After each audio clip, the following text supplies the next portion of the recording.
Welcome to Determined to Succeed. I'm your host, Dawn, also known as Unique Connector. So I'm so excited to have Nancy back on the show. So this is a series that we've been doing.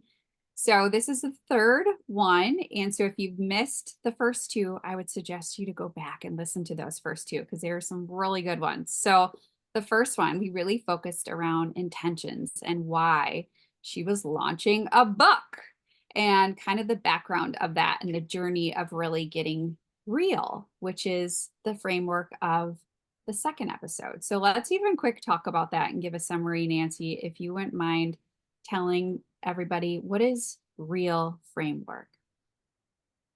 Oh, thanks for having me back, Dawn. I'm so excited to be here because, of course, this is my jam. I'm so excited about supporting people in uncovering who they really are. And so the real framework was designed based off of just what I saw in when I was out in the corporate world, and what I've learned as I coach individuals and just observe and be a good friend to people, is that we've just lost a little touch of who we are, or maybe more than a touch. We cover up who we really are, and we hide behind facades. And so I decided that I was going to frame something up that would really help people navigate life in a way that they could continue to live in who they are, instead of working to become something that society tells us that we need to be. Now, lots of people say that. And what's different about the real framework is that I've really designed some tools and this framework to help you live it. So this is about a continuous, work in progress. We're all a work in progress, right? We're growing. If we're here breathing, we're growing. And whether you choose to grow or you just are growing, life is changing all around you. So you're going to grow in some way. So why not grow with it instead of against it? So real framework stands for reflect, engage, align, and lead.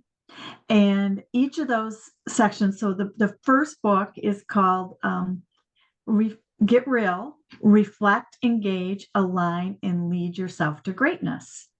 And it uses those concepts of reflect, engage, align, and lead, and provides tools for new ways to reflect, ideas for how to stay engaged with yourself and with others, and then how to know if you're really aligned with who you are or not, and then leading yourself to take action in alignment with yourself.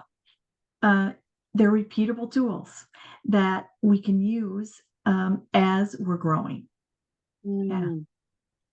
Even as you're sitting there, I'm like, oh, all the things that I've learned over the years with you, where I'm still rinsing and repeating and trying over and over again to kind of keep, I don't want to say try, but that I'm keep using these tools over and over. And so, Nancy, this has taken you years to develop and to take some different veers in the road and kind of try new things. And so, how are you really living in it? Sometimes we find all these tools, but sometimes it's hard to add those habits in to really live in it and to really align ourselves or to really be our unique self sometimes too. Mm. Yeah. I like to say it's a practice. And when we're kids, when we're babies and we learn how to walk, right? We don't just get up and go. We don't just get up and run. We get up and we fall down. We get up again and fall down. We run and stub our toe. Right? And so it's a practice until it becomes to a place where you don't have to think about walking until something happens where you maybe need a knee replacement, or worse, lose a limb or something like that. Well, then guess what? You're learning again, and it takes practice. And so living it's about consistently practicing over time. Now, I give a lot of tools in the book. So I don't expect people to dive in and consistently practice everything that's in the book. And that's not what the book is for. The book is to pick and choose practices that will help you now I encourage you to try them all going through the book the first time so you can get a feel for them and you know what's available. Then you can pick and choose as you're growing. So, what do you need for your growth in this moment? Mm. Well, I'm excited, you know, because I know we work one on one, but I'm excited to just even have it by me because I feel like that's the part too is for so many people is life has seasons. Life has moments of good, bad, hard, challenging, all the things. And sometimes we just need a moment to pause or to have a moment to just I don't want to think right now. I just want to like tell me what I should do kind of right now so I can get it all off of my chest. And I think that's been the part for me is I really love our one-on-one time because it's time for me to like reflect and actually engage and pause. But also too, I've really realized how much stopping and writing has really helped. And it's something about it too, where it's almost like it's stuck in my brain a little bit more. Like I kind of like going back to the old school way of writing on paper and seeing even the stuff. And you've seen me grow through it. But like I think of when we first did some of these activities back in the day, my sheet would probably have had like 2 sentences. And now I need to like keep writing and keep writing. And it's just weird how sometimes when you open the floodgates sometimes where it's like, okay, now I have time to really reflect and think and see the growth that I've had. Yeah, yeah, and Uh, we know that when we write, it slows us down because our brains are moving fast. They're like, they're our first computer ever. Our brains are really powerful. And when we can take that time to stop, it helps us go from our head, our thinking, to our heart, and then through the hand. And it just slows everything down. It helps you connect. Um, so it's a great tool to use, and it's one of the tools in the book I give you. And there's plenty of writing space in the book. There's questions and prompts, and the activities are capturing what you know today, what mm, you want more of today. And then guess what? Next week, it might be different. yeah. Next year, it's for sure going to be different.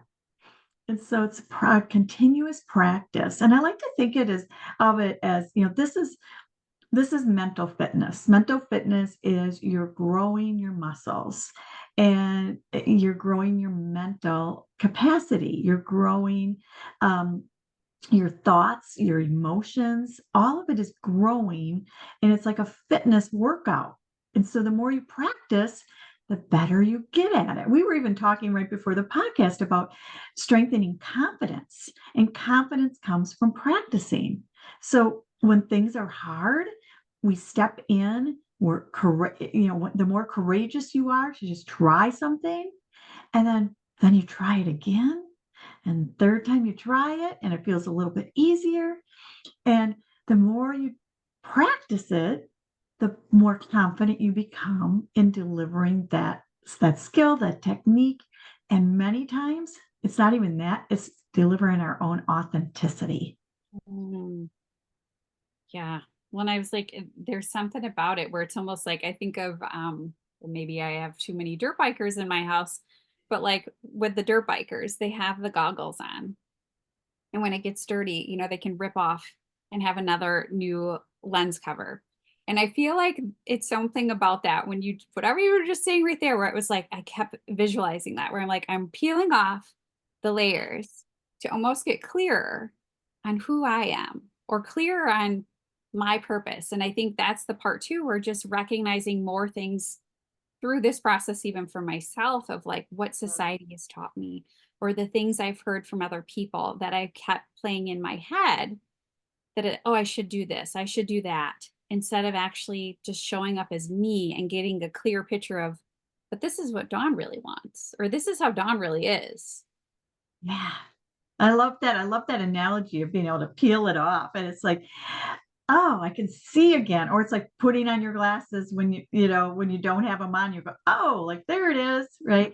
And I think it's really this the ability to, yeah, continue to focus on you, what's important for your skills, your strengths, your talents, and what you bring to the table.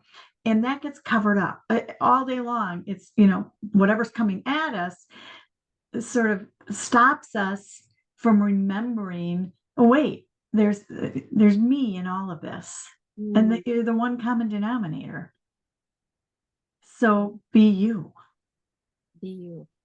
Yeah. Which is not always easy. And I think even to the No. part like, so I was a beta reader of Nancy's book, which was really fun. And I think the part which I loved in the book was you telling stories. And Mhm. when you read someone else's stories, from what I learned of this, even too, is like it triggered stories in my brain before even like reading on, where I was like, oh, you know, and I think that's the part too, was I was recognizing some things that sometimes we brush off and ignore, maybe that have happened in the past, or we try and erase moments, or maybe we thought of it a certain way because of what people told us, or photos maybe bring back memories. But that was the part for me too, is that I loved about your book, is like stories and reminding ourselves of our journey, that no journey is ever going to look the same. There is no such journey that will look the same. Yeah.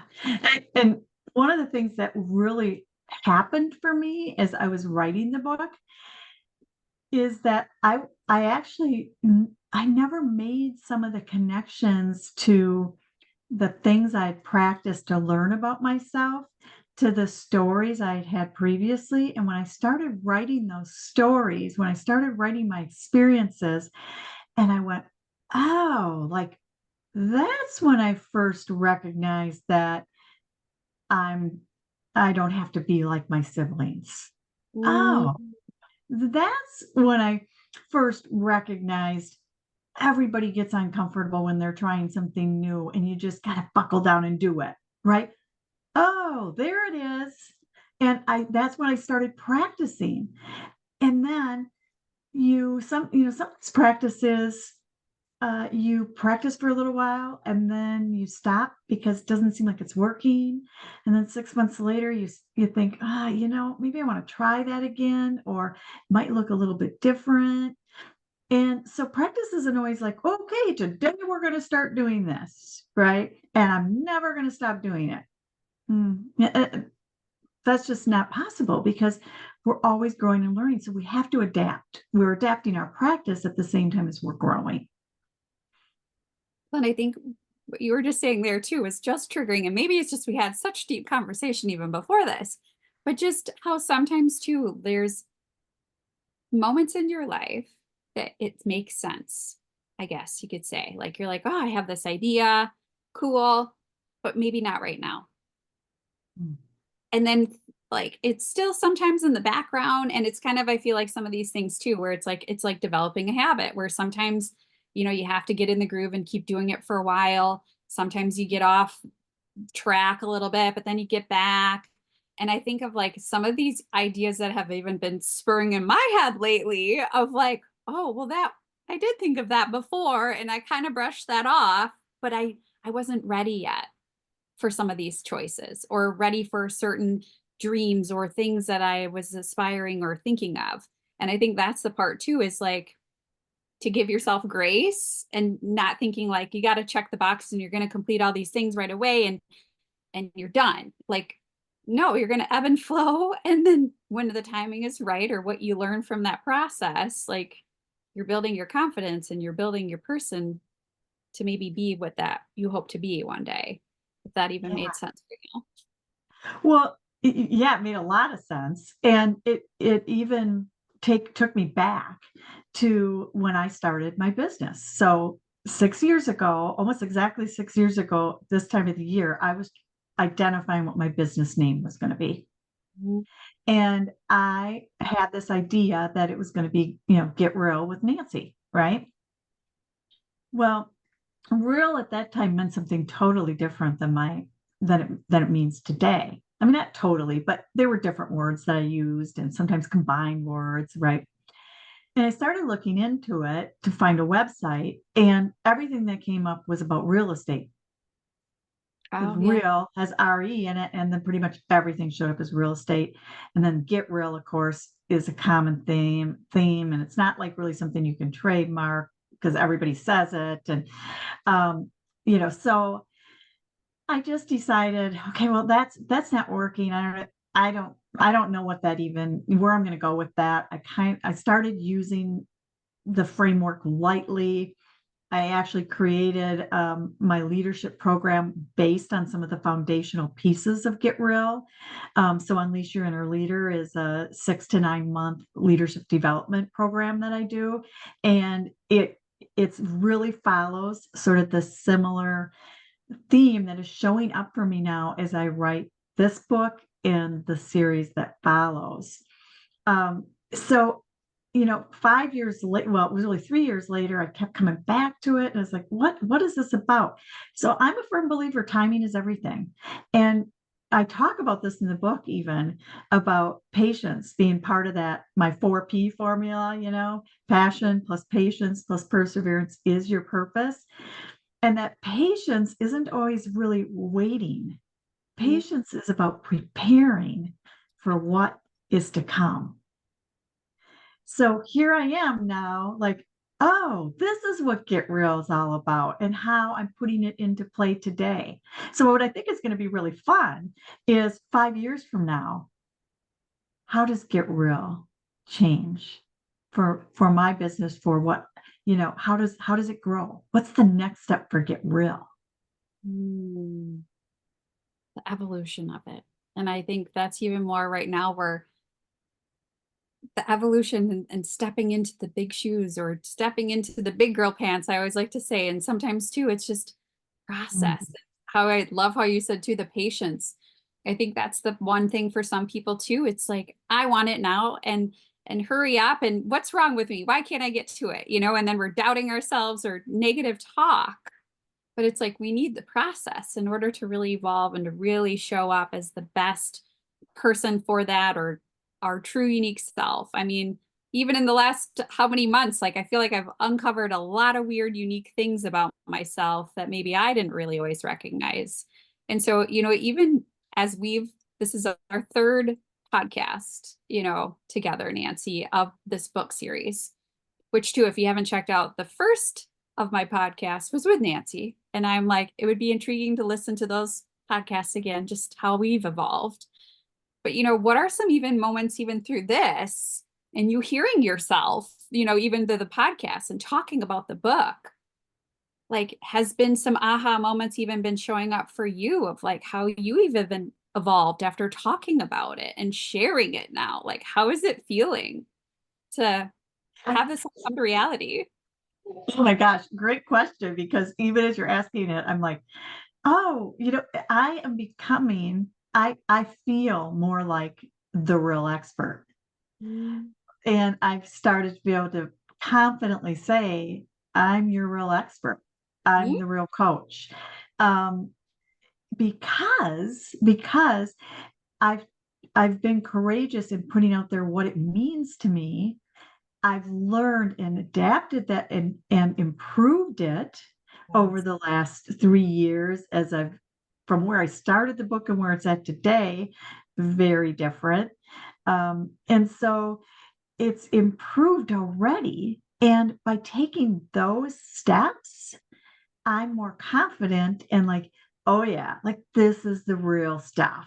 Like this is how this is going to help people. This is going to help people live real. And instead of hiding behind those facades and instead of worrying about whether they've got what it takes, we've all got what it takes. It's a matter of figuring it out what it is for us. Mm, And that's what I love to help others do. mm. Figure out for us, you just said. Yeah, for Think yourself. for yourself, and that's where I think right there is you got to do what it's right for you and not what's right for everybody else. And that's hard. It's really hard. And so I think, even as we're talking about this, Nancy, too, what would you say for people? Because I know one thing that you always kind of say too is like living in your legacy. So talk more about that even through this process. Okay, so I'll talk about that, but I want to come back to it's hard. Oh, yeah. again, because there's more there. There's more there. There's so much goodness there. All right, living in your legacy. Yeah.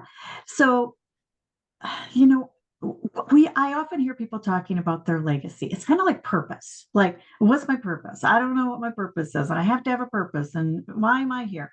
And that's why I came up with the 4P formula, because I don't think we always have to know what our purpose is. I think we have to live what we're passionate about and what is calling us now.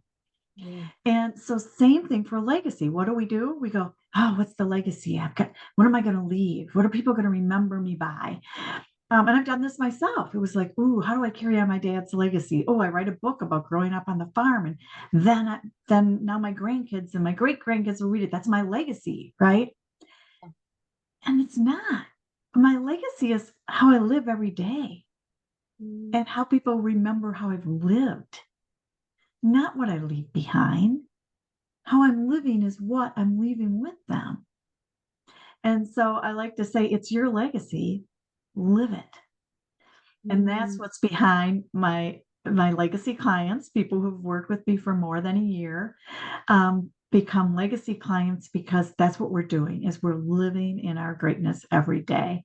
And so thank you, Dawn, for being a legacy client and living your legacy. And I see it, I feel it with you. Like your growth has been astronomically, like just it's just exploded because you're Mm. stepping in to who you really are. And we can talk about authenticity all we want. The fact is, unless you practice, because our world will just suck it right out of you. Yeah. So we need to practice. We need to remind ourselves. We need to feel it and then live that way. Mm.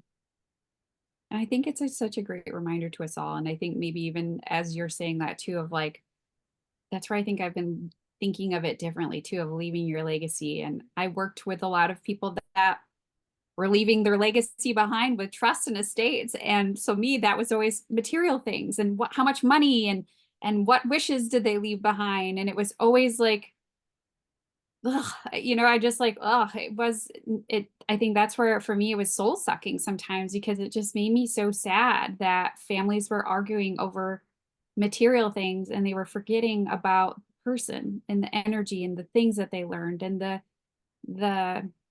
big takeaways that they had with each other. And I think that's been for me too to shift that perspective of like, yeah, it isn't about my job title or all the things and the success or the cool accomplishments I've had. It's more about how have you left people feeling or what energy have you brought? Are you showing up as the best person when you get to spend time with people?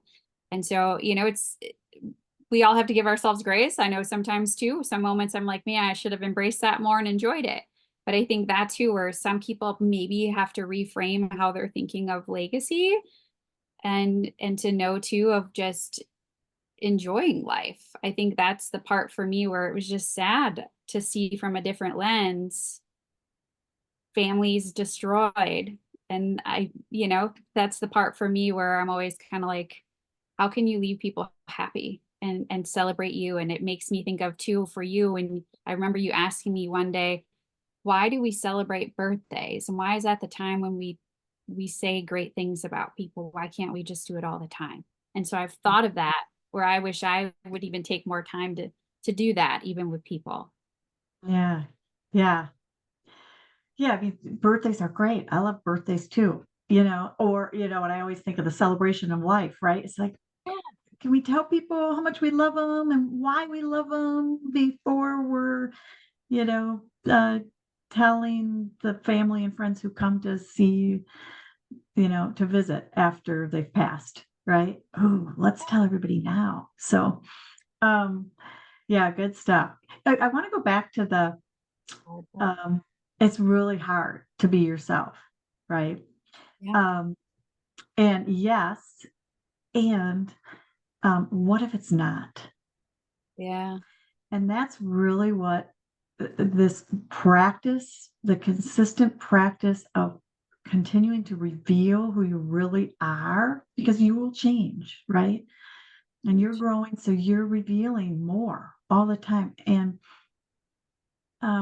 the practice is about, hey, at some point, it should feel not so hard. What if it's not hard? What if it's really easy to live in who you really are? And it feels hard because you feel like you don't belong, Yeah. or society tells us we're supposed to be a certain way. So, what if it wasn't hard? What if the more you practice and the more you lean into who you are, the less hard it is? Because Mm. you're doing what you love and you're loving what you do and you're living your legacy every day. So that's a whole nother podcast we could That do, is a is whole other what if it's podcast. not? What if Well, I was it's going to not? say, Yeah. Nancy, reveal your cover, your new cover for Oh, the okay. books. All right. So yeah, I'm so excited about this because there's just a lot of great work that went into this cover, starting with the gem. So here we go. All right. So you'll notice there's actually three covers here. So first, let me explain that. What I say in the book, I talk about this, is that there's always more. The more we reveal, the more there is. And what my heart is calling me to do is, yes, there's get real. The one in orange is get real, reflect, engage, align, and lead yourself to greatness. Mm. The blue one is for teens, get real, reflect, engage, align, and lead your team to greatness. And the red one is get real, reflect, engage, align, and lead your business to greatness. Mm. So those are coming. All right. And this has been what I'm learning about these tools is they're for any place in your life. You can apply these tools in your family and understanding each other, in a small community networking group that you're in to understand each other and grow. And so as we get into teams and leaders, it will take them these steps, these tools to a new level. So how do you do it with a group now? And then how do you lead a company with these tools? Um, so, so the cover, we talked about facades earlier. Um, you'll see part of my logo is a gem, and the gem is peeking out of that top right corner. And as you get real, you have to pull that down. And so you'll see your whole gem. So that's really what's behind this. And in the book, I teach you how to reveal your gem, find your uniqueness so that you can nurture your greatness. I appreciate you, Nancy, and so proud of you. And this is where I'm like, we're going to have to talk more, I feel like, through this whole process. And this is where I feel like Nancy and I are going to be popping on the podcast more often to talk more and how to really get real. We'll look for her book in October, right? Yes, yes, yes. First week of October, and I'll be putting things on social media to let you know when. Well, I'm so proud of you. And I would say tune in and learn more from Nancy. And I'm just so thankful to have you in my corner. So thank you, Nancy. Thank you, Dawn.